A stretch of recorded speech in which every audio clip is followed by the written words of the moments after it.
Haldeo po ngayon ni hapon, kaya kumain po kami ng burger. Tapos napunta kami ng ukay-ukay at pag-uwi naman po namin ay gumawa ulit kami ni Kenshin ng smoothie. Hello, minasan, konnichiwa. Tara, samahan nyo kami today's mini vlog. Haldeo po ng asawa ko, kaya nagyaya po siyang lumabas. Bago kami pumunta doon sa pupuntahan namin, ay nagpalinis muna kami ng sasakyan. Tulong-tulong nga po kaming tatlo para mas mabilis matapos. Pagkatapos namin maglinis ng sasakyan, ay nagbiyahe na po kami papunta naman ng Toyoshina. Fast forward na nga po tayo mga auntie, nakarating na po kami dito sa Bipono. Gustong-gusto nga po pala dito ni Uncle yung hapon at saka ni Kenshin dahil masarap po yung burger nila dito. Actually po mga auntie, pangalawang beses pa lang po namin dito sa Bipono. Medyo pricey po yung burger nila dito pero napakasarap naman. Dahil siya po naman po ay magbabayad kaya go na go naman tayo mga auntie.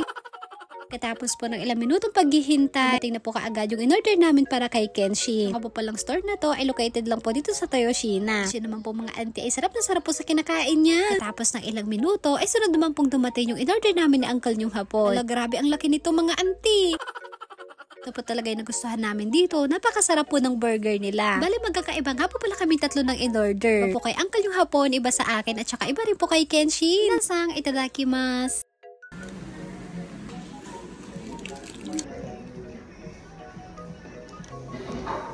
Katapos namin kumain ng burger, nagbahay naman po kami papunta ng Matsumoto. Kaya ako nga po siya po, gusto ko pumunta sa mga recycle shop. Bago kami pumunta ng ukay-ukay, dumaan muna kami dito sa bentahan ng mga big bike. Sabi nga po pala sa akin ng asawa ko, bali mga second hand daw po itong mga to. Pero grabe mga auntie, ang gaganda. At ibang klase mga big bike nga po yung mga nandito. Ito nga po yung isa sa mga nagustuhan ko mga auntie, yung Kawasaki. Sobrang ganda, kaso nga lang feeling ko parang ang bigat-bigat. Si Uncle yung hapon naman po ay enjoy tumingin ng mga motorbike. Dahil mga second hand po itong mga to, kaya mas mura kaysa sa brand new. Pero kahit na mga second hand lang po itong mga to, tignan nyo naman, para pa rin silang mga bago. Tapos meron nga rin po pala dito mga Harley Davidson. Grabe, parang ang sarap sumakay dyan. Ito na nga po mga auntie, pagkatapos namin tumingin ng motorbike, ay dumiretso na po kami dito sa Hard Off. Tuwa na naman nga po si Kenshin dahil gustong-gusto niya po dito. Siyempre kahit ako ay masaya dahil nakapunta ulit kami dito sa ukay-ukay. Nga po yung una kong pinuntahan yung area ng mga bag. Uy, B, nasa 3,000 yan lang. Ay, mga auntie, oh. Ay, ang ganda. Ayan, 4,000 yan. Ang dami mga branded na bag, tapos ang bumura lang. Merong Coach MK, tapos marami pang iba. Sigurado mo, pupusog po yung mga mata nyo sa kakatingin. Nani? Ha? May dala ka ng basket, anak. Gusto sila. Meron din ako dito nakitang Coach na wallet na nasa 2,200 lang. Hindi po mga auntie, parang meron akong gustong bilhin pero parang nag-aalangan ako. Nagdadalawang isip po ako kung bibilhin ko ba o hindi.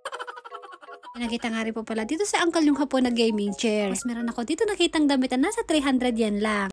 Coach mga auntie. Ang ganda, kulay pink. Nasa ano lang to. Paano? Ayan o, Coach. Ayan, 3,000 yan lang. Uy, ang ganda. Oh, yun eh. Alam niyo po, minsan inaabot po ako ng isang oras sa kakatingin pero wala pa akong napipili. Minsan po kasi mas gusto ko lang po ng window shopping. Ang ganda oh. Ang ganda pa. May nakita ako ulit ditong Coach na bag na bagong-bago pa. Nagdadalawang isip pa nga po ako kung bibilhin ko ba o hindi. Ay nagrigat matag panunutan eh, auntie. Ito Coach din mga auntie oh. Dito naman sa banda na to ay nakahiwalay po yung mga mamahali. Grabe, ang gaganda po mga auntie. Iba talaga yung ukay-ukay dito sa Japan. Halos lahat mga bago pa. May nakita nga po pala si Uncle yung hapon na gamit pang gym na nagkakahalaga po ng nasa 2,750 yen. Pagkatapos namin bumili dun sa ukay-ukay ay nagpunta naman po kami dito sa Harley Davidson. Bali saglit nga lang po pala kami dito at meron lang po titignan si Uncle yung hapon. Fast forward na nga po tayo mga auntie ay nakauwi na po kami ng bahay. Tapos eto naman po si Uncle yung hapon ay bigla akong tinawag. Kaya nga po niya ako dito sa balikat niya.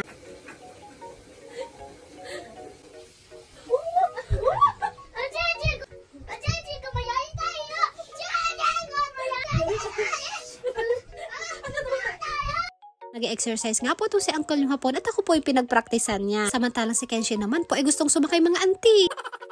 Pagkatapos kong iligpit yung mga pinamili namin ay gagawa naman po kami ni Kenshin ng smoothie. Ginawa ko nga po palang smoothie nung nakaraan ay nagustuhan po ng mga hapon ko. Bali naglagay nga lang po pala ako dito ng mansana, frozen berries at saka ng banana. Tapos naglagay po ako ng honey at saka ng almond milk. Sobrang sarap po nito mga auntie kaya gustong gusto po ng mga hapon ko. Pagkatapos po ng ilang minuto, ay tapos ko na nga pong i-mixer. Siyempre, ang una po nating bibigyan ay yung mga binan kong hapon. Minsan kapag gusto po namin kumain ng smoothie, ay gumagawa lang po ako nito. So yun lang po, maraming salamat sa panonood. Thank you for watching. Sayonara and... Thank you for watching. Maraming salamat po. Maraming salamat po.